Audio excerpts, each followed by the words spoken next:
Pilipinas. Ngayon na, pinangungunahan ni dating Press Undersecretary Robert T. Rivera at ni Lady Eliza, winner of the 2022 Radio and Online Host of the Year Award mula sa Asia Pacific Luminaire Awards sa kanilang segment na Oh My Arms. It's culture, health, and wellness, business at iba pa.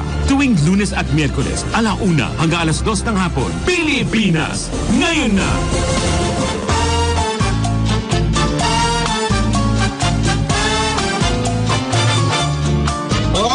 Alright! Good morning, good afternoon, and good evening once again, wherever you are worldwide. At sa loob po ng ating bansa, magandang tanghali, magandang hapon sa inyong lahat. Hindi na po muna ako magbe-birthday greetings individually because napakarami po nating exciting guests for today. Sa first part, ang music from our guest and visual artist naman po sa second part of our program. And so we would just like to greet the following: Miko Dominic, Maria Conchitina, Maria Evanka, at Marcos Nicolas. Sila po ang mga bubbly at very smart siblings of Ambassador Children. Oh yes, children of Ambassador Barry Gusi. Thank you so much for the Indian cuisine dinner you hosted for us last night. And so without much further ado, I'd like to take you over now sa nag-iisang Miss Universe ng buhay ko, Lady Eliza. Take it away. Thank you so much, aking Yusek Robert. Mga ka-IZ, mga ka-PNN, masaganang biyaya po at umuulan ng pagpapalang araw at buhay ang aking pagbati at dalangin para sa inyong lahat. Mula Luzon, Visayas at Mindanao, ano man po ang inyong pinagdadaanan, saan man kayo naroroon, mula Apari hanggang Holo. Mayap agad panapon sa Kapampangan, masanto siyang ngarem sa Pangasinan, nahimbag na malam sa Ilocano, marhay na udto sa Bicolano, maayong hapon sa Kabisayaan, siya magkuyab in the Batanes Islands, mayad nga hapon sa mga taga-Aklan, buenas tardes sa mga Chabacano, at sa ating mga kababayang Muslim, peace be upon you. Assalamualaikum. And because Pilipinas ngayon na can be seen and heard worldwide, please let us greet you hello at random languages. Hola, aloha abakeya, marhaba, guten tag, bonjour, здравствуйте, ciao, ni hao, konnichiwa, annyeonghaseyo, sawadi, namaste, xin chao. Hello, Yusek Robert. Yes. Ngayon, ang ating panahon. Si Pretty ang naraw. Si Pretty ang nandiyan na. Join na raw si Pretty. Yeah. Si Pretty. Okay. So, okay. Pwede ko na bang i-introduce? Nandiyan na siya. Saan tayo napapanood muna? Alright, tayo po ay napapanood sa test broadcast via tayo po ay napapanood via test broadcast sa Digital Free TV na IZTV at sa Sky Cable Channel 72, TV Plus Channel 27 at GMA Afford the Box Channel 32. Available din po tayo sa digital TV devices at TV receivers. Mangyaring scan lamang po ang yung digital TV at channel box upang mapanood ang IZTV. Ayan! Them now. So, allow me to introduce them. Ang ating pong special guest. Ay, nawawala-wala pa sila. Yes, they're there. Yes. Ang ating pong special guest. Ayan, nandiyan sila. Let's start with the lady, of course. She was in her younger years casted in leading and supporting roles in several theatrical showcases. She's now a worship leader and an active member of the music ministry. She's also an entrepreneur in the field of manufacturing and corporate training. Ladies and gentlemen, please welcome Miss Pretty Lizardo. Hi everyone. It's such an honor to be here today. Nice to meet you, Lady Eliza and Sir. Zach Robert. Yes. Nice to meet you too. Okay. Beside her is his better half, ang kanyang esposo. He led a Philippine choir at the World Choir Olympics in the USA back in 2015, where they won 2 silver awards for the country. Congratulations. Congrats. Yes. Congrats. And he is he's also an international speaker and trainer. He is the founder and CEO of RISE Training Asia, a company that provides leadership, public speaking, and personality development trainings. Please help me in welcoming Mr. Ken Lizardo. Welcome Thank you. Appreciate it. Thank you. We're glad to be here, po. Yes. All right. It's our honor and privilege. The first thing I would like to ask is about the winnings that you made in the musical Olympics, no? Yeah, Philippine Choir. The Philippine Choir. World Choir Olympics. Yes. Can you please tell us how many members there were during the time? Well, yes. Well, that was... When we speak about choir, usually 25 to 30. Is that correct? That's correct, usually. Pero it's actually a funny thing, no? Kasi when we went there, we were supposed to originally be more around that number. And when we got to Cincinnati, it was held in Cincinnati, Ohio, we saw that some of the choirs were not only 20 or 35 or whatnot. Wow. Meron rin kaming kalaban na 100-member choir. Oh my gosh! And here we are, a very small and humble... More than an orchestra na yan. Yes, more than an orchestra. But the funny thing is, yung punchline po dito is 12 lang po kami. Oh, 12 lang po kami. Magnificent 12. Yeah. 12. And we went into it. Oh, okay. Yeah, we went into it. We were just happy to be invited. And it was actually my first time, no, to handle a choir and compete outside of the country. So and yung mga members, medyo sanay na rin sila. So in this choir, I was the youngest person. I was the youngest member and I was leading them. So, but it was all a group effort and we ended up getting 2 silvers. So that was a great blessing for us. And what was the winning song? Can you please tell us? It was multiple songs. It's meron kaming mga hindi po mga actual choral pieces po talaga siya. Ayun. So it's not necessarily a pop song. Talaga mga choral pieces yung... Did we have them in German? International May pieces? German song kami. Meron kaming folk song na made for a Philippine choir. Oh, interesting. Okay. Yes. Meron ba Christmas? Christmas, wala. Okay. Pero mamaya, sasampulan nyo kami kahit a cappella ng Christmas song. Bawas tayo. Okay. So, both of you pursued music, right? Yes, that's right. To take music for a course. And a passion. Bata pa kayo? Talagang mahilig na kayo sa music? Miss Pretty, go ahead. Yeah. Oh, so I'll go ahead first. Actually, when I was 7 years old, that's when I started singing. So my dad po kasi, 7 years old, my dad was a lover of the arts. But back then it was simple. You just bought a karaoke machine and then if the kids had their way, meaning me, I was the kid that had their way, I would just play Disney songs and I would sing along. And my favorite back then until now is Miss Lea Salonga. And I feel like she's really personal to me kasi para bang siya yung naging vocal coach ko in a sense because I would just copy her, what she did, and then I just imbibe that. So doon pa lang, that started my journey in singing. But I didn't really know that I had any talent at all until I got to high school, and I was asked to sing on a regular basis, and then I was casted as this and that, and I still didn't realize I had talent. It took a while for me to realize I had talent. Sometimes I think, wala kasing ibang option. But then I realized eventually that, oh yeah, maybe I've got something going here, and it became a dream of mine to excel in singing.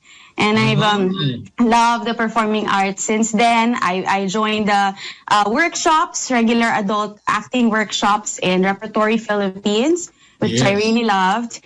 And then eventually, I enrolled at the UST Conservatory of Music as a voice major. Okay. Doon lang po muna. So we can say more or less some of the classical songs used in the stage are some of your favorites. Is that correct too? Yes, that's right. Okay. Mamaya, sasampulan mo kami yan. Yes. All right. I know that the two of you now are very active in music ministry. Yes. So how's church. this experience being a worship leader? What are the discipline that you have to instill? How do you balance your life music ministry? Yes. Yes, well, Anong kailangan yung gawin, and may mga sacrifices ba kayong ginawa? Like, hindi na kayo nakakatanggap ng ibang mga gig because you have to prioritize worship music? Go ahead. Well, firstly, when it comes to, this is me personally, no. When it comes to anything that has to do with a skill set that I have, when I was younger, I would have such a difficult time let's use the word straightforward. It's hard to be completely humble in the process of using the skill set that I have. That was a struggle that I had when I was younger, and I think one of the biggest challenges for anyone with, let's use the word talent, is that sometimes it's difficult to consciously lift it up to God and to acknowledge that He is the reason why we even have the talent in the first place, right? And then that was a struggle that I used to have when I was younger. Of course, thank God, not anymore. So I believe that one of the most important things, and the things that we do consciously, is to stay grounded and make sure that we're not doing it because we know we can do it, but because we're called to do it, which is connected so far. And it's a nice story because she told you why she was in the conservatory. Ako naman is like, I was thrusted into it. It wasn't my first choice because I came into UST with different yung course ko. But the reason why nakita mo ako sa music, sabi mo, this is a pretty one. I better enroll in this course. Maganda sana kung ganun, kaso nauna yung course. Makita mo siya. Ang galing niyo po. Nauna yung course. In another course, sinabi mo sa sarili mo, okay, in order that I can go into this, kailangan dito ako mag-enroll. Yan. Sana nga po. Kaso nauna ako mag-enroll bago ko siya nakilala. Okay.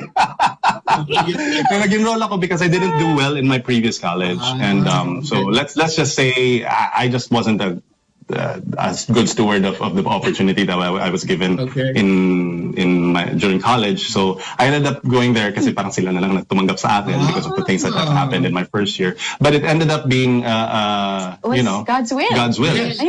That's where we've been together for 17 years. We've been in a relationship for 17 years, and we've been married for 4 years. Okay.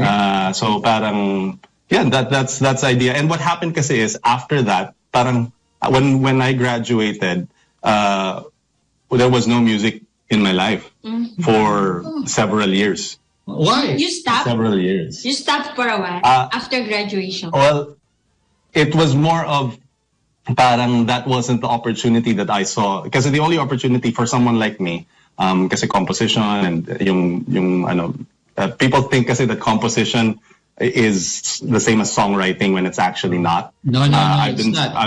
songwriting since I was a child. Yeah, but composition is really making music. You can just write lyrics. Yes. But composition, it's the total. It's the The total. total.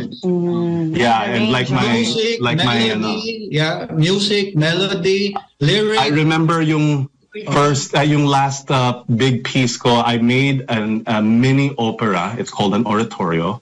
I made a mini opera, and I wrote by hand notes for orchestra, choir, and other instruments. So that is composition to us. Yes, that's correct. Yeah, so that's the story. Just And I writing believe the lyrics. Yeah. Oh, wow. Yes. Yeah. Yeah. Pero babalik lang ako rin, medyo, alam mo, may pagkachismoso ako paminsan-minsan. Nung makita mo si Pretty doon sa pag-enroll mo doon sa course na yun. Nauna siya kay Pretty. Nauna ka nga eh. Oo. Pero nung makita mo na siya, sabi mo, Nag-post tama ka pala, dito ako nag-enroll. Dito ako nag-ship. Nag-post ka daw ba agad ng music para kay Pretty? Yes, You did it. actually. Tama rin Pretty lang sa Yes, I did. So it ended up it was a great journey, and parang everything worked well. Yes. Yeah, I think go ahead. Ikaw una. I think that was one of the more enjoyable moments then, being in music. We learned together. And another thing I wanted to share, the one big thing about being in music is babad ka dun sa music, different types of music, and also the people that are like-minded and are also into learning more about the craft. And Ken being my best friend at the time, we were really partners in everything, including the craft. Yeah. Friends and lovers. Okay. Aside from the vocals, did you learn to play any musical instrument like a piano or harp or guitar? Anyone? Well, as far as since my major was composition, it was required. Let's say use the word required, and expected of someone like me to know almost everything. Yeah. Now that doesn't mean that I can play it well, but I have to at least know how it works. So I was able to, especially with the chords. Yeah. Yes, I minored in violin, I minored in piano, I minored in woodwind, flute, everything. I dabbled on everything because it actually helped me create that mini opera that I composed. Yes. Wow. Kasi kung hindi, baka kung ano-ano nang sinusulat ko, hindi pala posible gawin. Dapat sampulan nyo na kami ng dalawa. Mag-duet ba kayo? Or Ito, ang dami na kong nare-receive na text eh. Sinasabi nila, pwede bang pasample na tayo ngayon habang maaga-aga? Okay. Mario, What Ardos, Camille, Rachel, Kunay. Yay! Oh my! Hi, Camille. Hi, Camille. And then here and abroad, Shelo Enriquez. Okay. They're watching. Sampulan nyo na daw kami. Okay. Sige, Kahit a cappella, okay lang. Or kung ano man ang nila. Actually, our friend Shelo, she told us to be ready now for With the minus, minus one. Minus one. So sabi ko, sige, di mag-minus one. Yes. Okay. Okay, so is it okay if I could have ability to Access. share the screen just for the sound lang, just for the music? Is it Sure, possible? go ahead. Yes. That's with our technician.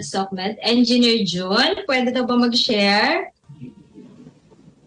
Share audio lang naman po, computer. Habang nagantay, I'll give a quick background on our song. This is one of our most requested songs. It's actually a pop song. And we've come to love this as well. I think it sends a message also about how we are as a couple, our dynamics. And I hope this inspires some of you as well. Okay. Ayan, engineer, ano po natin siguro, we can stop the share. I-stop niyo po yung share. The screen share. Tapos may maliit na button on the upper right part of yung share screen button. May makikita kang small button. Click niyo po yun, tapos click niyo allow multiple sharing. Multiple. Yan. Okay. So, yun yung music minus one nyo. Okay? Can you see it there, yeah. Ken? Kasi, Hindi pa po. We can cancel the share na lang po. Actually, let's try it one last time. Kung hindi, mag-acapella na lang kami. Pero we can stop the share screen. okay. Tap the share screen and you will see, if you look at the button, the green button, meron pong maliit na button on the upper right side of the green button. Multiple. You got it? Okay. Thank you. Let me just check. Okay. Oh. Kailangan siguro acapella. Sige, Yan na. acapella na lang. siguro. Are we gonna do this song? Sige. Sige. This one na Sige lang? po. Ay, parang naka-share screen pa rin po ba kayo? Hindi na. Okay, sige. Well, we sang this song at a friend's wedding and we realized na, parang medyo team song din natin to. It's yung Finally Found Someone by Barbra Streisand. Oh, Barbara is my favorite. Brian Adams. Brian Adams. Yeah. Okay. Finally found. Finally found someone that knocked me off my feet. I finally found the one who makes me feel complete. It started over coffee. We started out as friends. It's funny how through simple things the best things begin. This time is different. La, la, la. It's all because of you. La, la, la. We can take forever, 'cause we can talk it through. My favorite line was, "Can I call you sometime?" Was all I had to say to take my breath away. This is it. Oh, I finally found someone to share my life. I finally found the one to be with every night. 'Cause whatever I do, it's just got to be you. My life has just begun. I finally found someone.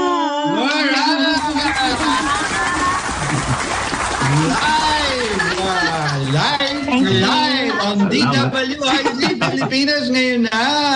Alright. Kita nyo na? Mantuwa yung mga nanonood. Ayan, sunod-sunod yung text. Wow. Okay. Kinilig ako, sabi ni Miss Jen Ojerio. Kilig. Nga naman, nakakakilig. You finally found someone. Yes, bagay na bagay sa inyo yung kanta. Yes. Thank you. Wow, ang galing daw, sabi ni Miss Annabel de la Rosa. Okay. Thank you. Going back dun sa is it really an advantage when you are doing stage play or singing on stage, you Pretty? Kasi right now, as we were listening, wala kayong accompaniment, it's very hard to do that because yung notes kailangan pumasok sa ears nyo para ma-sing nyo ng sapul na sapul yung nota, no? So, sa stage, when you sing, when you do musical play, di ba nasa taas nun yung mga microphones? Hindi naman sometimes nasa lapel, di ba? Sometimes po nasa ulo, sometimes po dito. So, how do you, is it an advantage that you're able to do musical plays and sing on stage like when you're doing now sa a cappella? Yes, definitely po. Kasi na-mention ko po earlier, babad. Diba? What that means is continuous exposure. Yeah. And with that, you develop the skills. I've seen nga po I've known other people na they come in fresh, as in sometimes they don't even have, sometimes may tone deaf. Well, some of them really learn. They really improve. Some of them come in, wala sila sa nota, but eventually they become good singers. And I feel my advantage is that I can hear inside yung actual -1. I believe that's the same for you, no? Parang naririnig mo yung -1 in your head. And I don't know if you notice, kanina pinalitan ko yung key a little bit. Natasa na ako sa start niya. May mga natin konti. Nag-stylize ka eh. Yes. So, yeah, it is an advantage. Yes, maiba naman tayo. When you're not doing music, I know that you're both entrepreneurs, right? Please tell us about your training center, Ken. I mentioned earlier that you are the CEO of RISE Training Asia. Please tell us about that. Yeah. Well, RISE Training Asia is basically what has come about through all the almost 10 years of experience that I have as a speaker. I've had the opportunity to be able to speak in 5 countries so far. Some of them are Kuala Lumpur, Dubai. I've also flown to New Zealand and Australia, so as far also as the Philippines now. And I realized that we started off kasi there's a reason why we used the last word Asia. Because we had this sort of same vision of expanding outside of the Philippines in the very, very, very near future. God willing, we're able to establish ourselves strong here in the country first. And we wanted to convert yung mga those that invited me outside of the country. We wanted to convert them into training clients and not just, speaking engagement clients. So RISE Training Asia focuses on leadership, communication, personal development. Those are my 3 main expertise. But we've also grown our team so that we can also talk about, we can also have team building sessions, health and wellness. Executive coaching is a big thing right now. Apparently, maraming mga companies that are looking for real coaches who know what they're talking about. Yeah. Yes. And now they know where to go. I didn't know it at that time. Now they know where to go. And if they like to know more, you can visit our website, risetraining.asia. And where can they contact you? Risetraining.asia. Telephone numbers or hotlines? All there. Go ahead. As well. Yes, I think the easiest way for them to be able to do it is to go on our website. All our contact information is there. So it's risetraining.asia. And how about you, Miss Petit? What keeps you busy when you're not doing music? Well, for a very long time, I worked in the family business. We are into manpower, providing manpower, and that eventually led us into starting a manufacturing subcon. So I've had experience working with Honda groups, and that has really taught me so much about industrial engineering, but really more on business management in general. So I am now helping Ken in the building of our business together. Like we said, we do everything together, and we work really well together. That's why we decided that I would also join in and build this company with you. Okay. Yes. On that note, we proclaim that you're going to expand. Yes, not just This in coming Asia, but 2023. Yes, And at this point, Amen. patikim pa lang po ito sa kanilang dalawa. expansion of territory. Yes. Declare upon you. And so, we would like to thank them for their time in joining us today sa ating pong Oh My Arts, It's Culture segment of the program. Sila Thank you so much for your precious time and for the music that you shared. We love it. God bless you more and more. It is our pleasure. Thank you so much. We appreciate being here. Thank you so much. Thank you. God bless you. Bye. God bless you more. God bless. God bless Bye-bye. everyone. Time for your convenience is now 1:30. Don't go away. We'll be right back after some very important reminders. Pilipinas, ngayon na!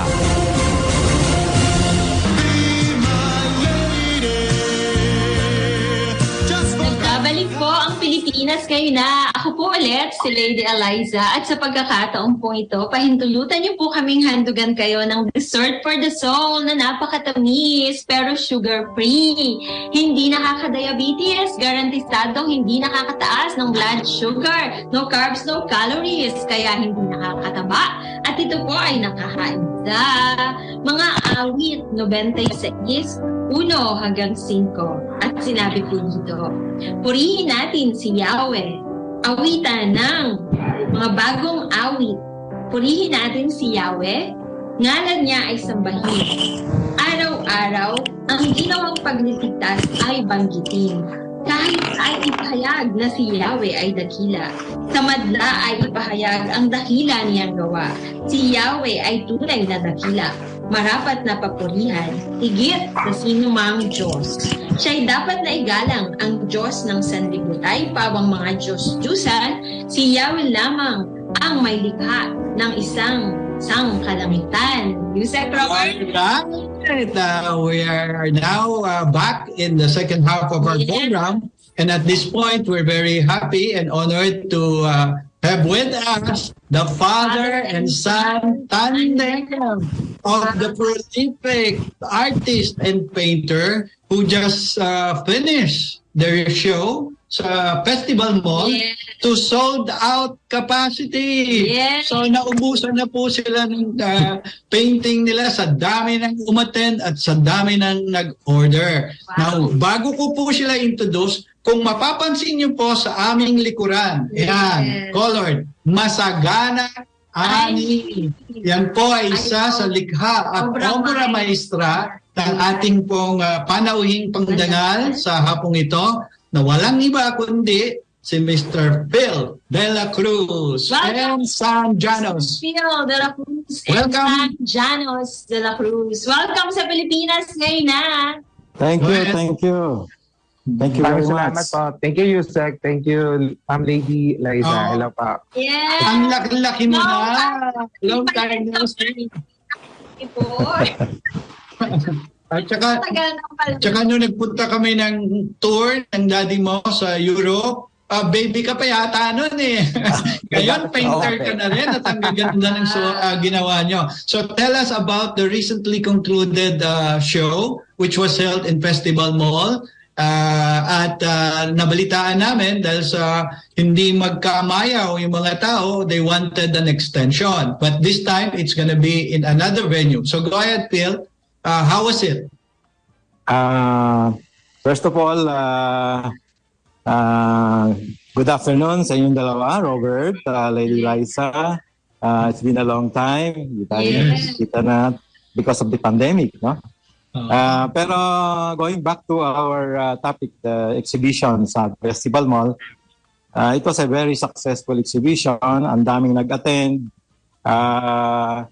Medyo maikli lang, no? Gusto pa ng tao manood, pero it's a limited number of days for exhibition. So, next year ulit. But I also have another exhibition ongoing right now until January. Ito yung sa Art Elan na nandoon siya ngayon sa Ayala Mall. Ayala Mall. Oh, okay. That's in Makati. No, that's MOA. Okay. Near MOA. It's near Manila Bay. Yes, near Manila Bay. And you're joining your daddy there in the exhibition, Janos? For that show, moral support and cheerleader. Yes, cheerleader. For the show in Manila Bang, we had a 2-man exhibition. Okay. And it was a very successful 3-day exhibition. It was an art fair and maraming pumunta, and at the same time, maraming namita old friends and maraming natuwa sa present namin na exhibition. Yes. Wow, anong title ulit? Anong 2-man show? Anong title ng exhibition? Ang title ng show namin doon sa Manila Bang is Manika. Manika? Manika. Dal? Why? Is it a Manika? Yeah, dal but man, tapos dashika. Manika? Elaborate mo, Janos, yung sculpture na 6 feet tall, dalawa na ginawa mo para doon sa art fair. Actually, the exhibition, it's it's a beautiful exhibition because the title of the show is Manika. Parang pag kunwari bata ka, ang nilalaro mo is mga laruan. So I made a 6 feet na vinyl sculpture and I made it look like a big art toy. But actually, it is a hand-painted reinforced resin. So for the show, mga laruan pambata, pero meron yung isang part naman ng show, laruan pambata, pero ang nilalaro naman ng mga matatanda ay puso. So, one part of the show is about toys and one part of the show is about the play of love, kumbaga. Wow! Gandang concept, ha? Gandang concept. Natuwa naman ako doon sa 6 feet na parang sculpture, no? May life size. Yeah, because when I made the sculpture, ano siya, baliktaran, parehong harap, yung front and back. And it's intended to showcase the two types of relationship. Yung short term and at the same time yung long term. The concept is everyone we encounter in our life is very significant. It either changes ours or strengthen yung ating personality. So even the short-term relationships is equally important. It's equally important because it contributed to who we became as a person. That makes us good and special for the long-term one. So the concept is the short-term and the long-term is really important with one another. Yes. And at the same time, yung work naman ni Dad naman doon, ang title is Kapalaran. It's about fates. Kumbaga, it's interconnected. So it is both, the act of love is both having faith and at the same time, having experiences. Ayun! Kaya naman pala very, very successful. May puso itong experience. About faith and How many of your paintings were displayed? You, personally? Personally, tawag dito, total is 24. Marami-rami na yun. Because gumawa ako ng 2 6 feet na sculpture. Ayun yung kumbaga parang physical manifestation ng painting ko. So usually kasi, when I make a painting, I always see it as a 3-dimensional, real. For me, it's always real, 3-dimensional. But I am confined in a 2-dimensional space, which is a canvas.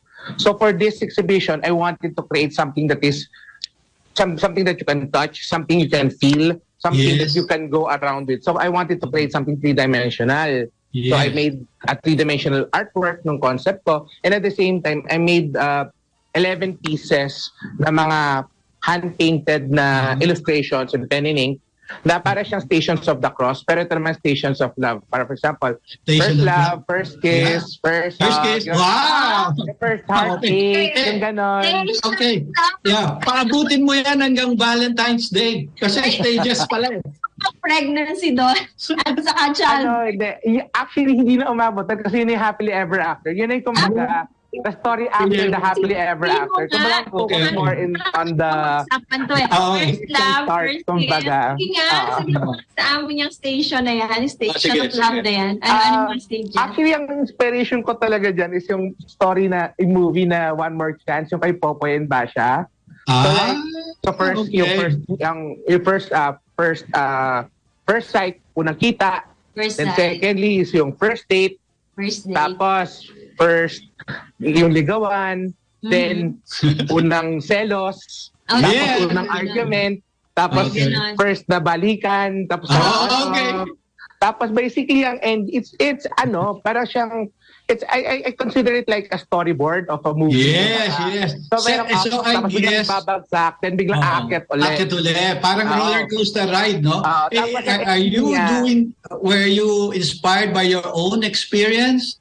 Actually, tawag dito, lahat naman ng artwork is always inspired by reality. It just so happens for this specific one, because of the pandemic, nagkaroon ng long-term na, sabihin natin, even though you're in a relationship, it became more of a LDR. Long distance. Okay. So you had more time to conceptualize and try to find something you can hold on to. So for this exhibition, it's more of a homage between lovers amidst a world that is currently hindering them apart. Ayun! All right. Janos, your dad is keenly listening to all your explanation. Baka mamaya, maunahan mo na siya. Multi-dimensional ka na na hindi binagawa dati. Baka mamaya sa next exhibit, Janos na, tapos featuring na lang si Phil de la Cruz. Okay. One portion of That's the great thing about my dad. He's very supportive naman sa akin. Okay. And at the same time, it is always That's fun for us. He's very proud of you naman. Yes, Phil, yes. Phil, how do you feel? Phil, how do you feel being able to bring about the best of Janos? Yes. Actually, dati ang tawag sa akin, ikaw pala yung anak mo pala si Janos. Ngayon iba na. Tatay ka pala ni Janos. dahil ang feeling nila mas magaling na siya sa'yo. Natutuwa ako sa kanya, sa success niya. Kasi hindi naman siya dapat kaingitan ng iba kasi pinagtatrabahuhan niya. He really worked hard to be successful in his career. So I'm glad and I'm very proud of his achievement, no? So he's dati kasi nung maliit siya parang gusto kong like any other parents, father whose son or children would aspire to be an artist. Medyo dinidiscourage konti kasi medyo mahirap nga. I am part of this generation where kids are not encouraged but more so discouraged by parents. Pursue art. Dahil una, wala raw kita. Wala daw kita. Magugutom daw, no? So, but at this age, in time, yung mga artist na bata ay very lucky kasi open na ang market ng art. In fact, mga young artists now are very successful, no? Na-promote, na-expose. May a lot of galleries are featuring here, them. There are some of the galleries. Unlike during my time na konti lang ang galleries, konti ang nagpo-promote. Ngayon, parang hirap na sundan ngayon ng mga opening na exhibit kasi every week meron, no? So very, very active. In fact, namimili na lang kami ni Janos ng mga exhibition na tinan kasi kung hindi, parang mauubos na yung oras mo kakaka-attend ng mga opening, no?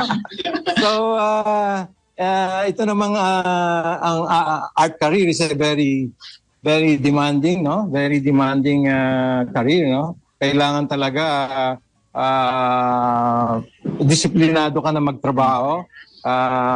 Wala yung tinatawag na mood dito kasi pag hinihintay mo yung mood maiwanan ka kasi ika nga once in a blue moon lang ang mood, no? So artists cannot afford to be lazy kasi ang daming magagaling ngayon ng mga bata. Sabi nga kay Janos, maiiwanan ka pag ikaw ay hindi nagsisipag kasi ang daming magagaling ngayon. So luckily si Janos talaga meron siya sariling studio, doon sa kabilang side siya. Ako naman dito. Dati we shared the studio, pero eventually sabi ko, Janos, create your own studio on the other side. Kasi I'm not enjoying your music. Hi, diba? Pero nagkaka-share kami, no? Once in a while, pupuntahan ko siya doon, pupunta siya dito, we talk about art, titingin-tingin ng trabaho na ginagawa ko, titingin ako sa trabaho niya. We share a common passion, no? Yung art niya. At the same time, nagkakatingin kami ng trabaho. Yes. Dati siya yung nangungopya sa akin. Ngayon ako na nangungopya sa kanya.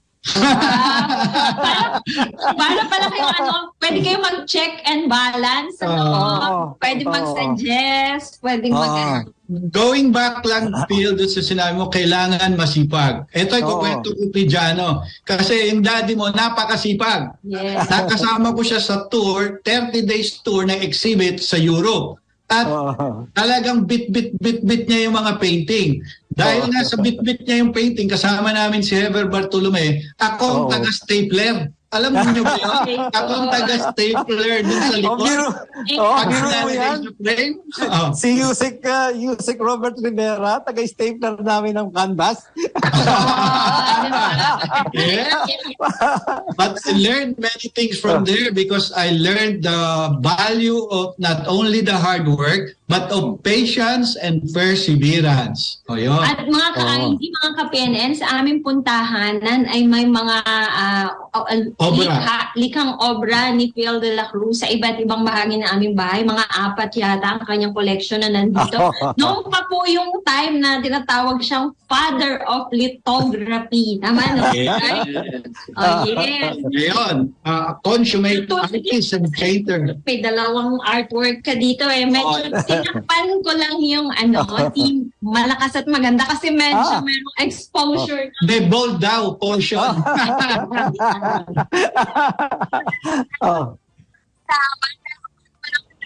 Talaga naman yan ang araw-araw nakikita. Okay. Yung mga nasa likod mo, continuation ba yan nung in-exhibit ninyo last week? Hindi. Ito yung mga nasa likod ko, yung mga collection ko, mga personal collections, and some are very old works that is intended for my retrospective in the future. So this is the main gallery ko, main studio. Sinasabit ko lang yung mga works na luma, meron yung bago, just for my visitors to see my old works, my new works. So this is not part of the exhibition. Naging ko lang to, parang display ko lang para sa mga guests ko na nagpupunta sa studio. Oh yes, speaking of guests, please invite our viewers and listeners na pasyalan yung studio mo dyan. Bigay mo sa amin yung location, saka yung phone number, at kung meron kang website na pwede nilang pasyalan para kung gusto nilang bumili ng iyong artwork, diba? Okay, Janos.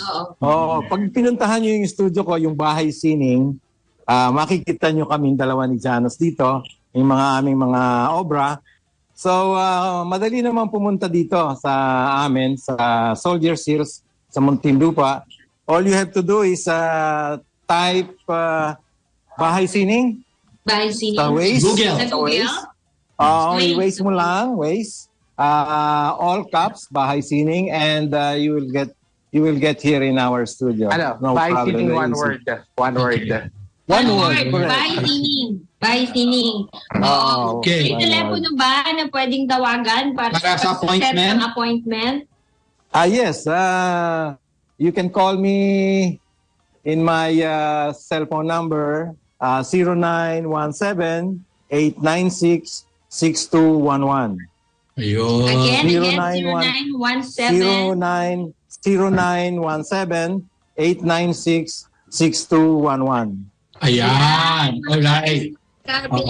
Papuli ang lahat. Pwede kayong pumunta mismo sa studio nila Mr. Phil de la Cruz and Janos de la Cruz. Diyan po sa bahay sining sa Soldiers Hill.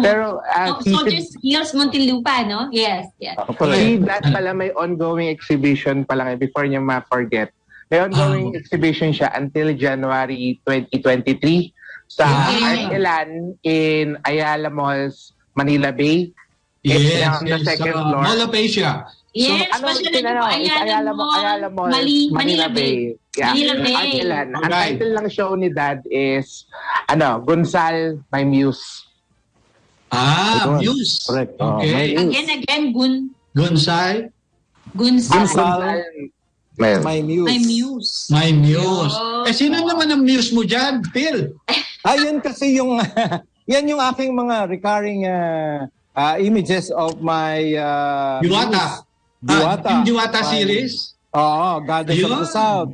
Mga wood name. So, yan yung aking recurring image of my muse. So, binalikan ko lang yung title na Muse to separate this exhibition from the rest of my previous exhibit. Pero yung babae doon ay si Diwata pa rin. Yung babae doon ay yung siya pala mainstay doon. Si Diwata pa rin. Si Diwata pa rin. Hindi naman siya umaalis sa akin eh. Janus, ikaw din ba? Janus? May diwata ka rin ba? Diwata din ba? Ang Janus? Usually kapag gumagawa ako ng painting, I always get inspiration either sa life ko and at the same time, yung may halong a little bit of pop culture saka spirituality sa work ko. Yes. For example, yung artwork ko dito sa likod, ano siya? Yes. Oil on canvas. Ang title ng isa, Eva, Prutas ng Karunungan. Okay, knowledge. Ang title naman, Mansanas ni Adan. So I like to Mansanas ni Adan. Mansanas ni Adan. Yung sa Eva. I like to put a little bit of humor. So Yes. when I create a painting, I always try to inject a little bit of faith, a little bit of humor sa work ko. So just to make people think. So ang current views ko, it's ever evolving, kumbaga. Ever-evolving. Depende sa nagtatanong. May twist Yes. sa story niya. Well, we're very, very happy and very proud of you, Janos, because I saw you when you were still a young boy and a teenager and a kid, and now a consummate artist like your dad and a professional. Doing very well in your field of endeavor. Yeah. Congratulations. Maraming salamat. Like Thank you. We declare more and more successful exhibits for you both and expansion sa inyong field of endeavor in visual arts. God bless you more and more. Father and son too. We will definitely visit your exhibit and your place there. Yes. Very soon after the holidays. So, malapit na po tayong magtapos. Yes, message of hope. Message of hope para sa ating mga viewers. Ano kayo papayo nyo sa kanila? Yung mga gustong sumunod sa yapak nyo sa visual arts. Anong tip ang may bibigay nyo sa kanila? Isa lang ang importante. Perseverance, no? Sipag. Marami kasing dadaanan along the way sa pagpursue ng career. Challenges. Huwag lang bibitaw. Tuloy-tuloy lang. Sipag ang susi. Siyempre, nandun yung galing, no? Hindi naman pwedeng walang galing. Nandun yung galing. Pero hindi sapat yung galing. Maraming magagaling, pero nawala na on the side kasi hindi nga masyadong masipag. Saka walang perseverance. So, yun lang. Sipag at tiyaga. Yes. Sipag pa rin. No shortcut kasi. No shortcut. Okay. No shortcuts. No shortcuts. Yes, how about you, Janus? Janus. Actually, one lesson ito sa akin ng dad ng bata ko. Ang art career daw, hindi yan sprint, kundi isang marathon. So, hindi yung patagalan. So, para tumagal yung career mo, meron ka dapat pinaniniwalaan, meron kang dapat gustong sabihin sa art mo. Hindi lang yung gagawa ka kasi maganda tingnan, pero kailangan may advocacy ka na gusto mong ipakita sa tao. So, alright. Thank you very much. And Jans de la Cruz, God bless you more and more. Sa oras po ito, nais namin pasalamatan ang aming mga nakatuwang sa broadcast led by our tech, of course, Engineer June Aguba, si Miss Mays Lino Dayon, Miss Yasmin Pantaleon, sa software naman po si Kim Gomez, Jam Tarayo, aming writers, Ariam Sancho, Avi Malanday, Rashid Locsin, and of course, ang aming, si Miss Juday, ang aming news director, Miss Juday Estrada Larino. Thank you so much din sa aming station manager, Mr. Vic De Leon Lima, and sa aming chairman, D. Edgar A. Cabangon. Huwag niyo po kalimutan si Miss Loli Acosta, susunod na po sa kanyang programang Sulong na Bayan. Thank you so much again, Mr. Piel and Janus de la Cruz. Mabuhay kayo! Yes, and Thank you din. Thank you din. For your active participation sa mga nag-live stream sa amin, sa mga nakinig na noon. This is Lady Eliza saying thank you all so much. God bless you more and more. Enjoy God's very best daily because He loves you very, very much. And this is Robert Rivera saying, don't forget to do good and to share, for it is in so doing that God is well pleased. Until next Monday, subaybayan niyo po kaming muli para sa isa namang episode ng Pilipinas Ngayon na. Until then, we say mabuhay and Merry, Merry Christmas. Happy holidays!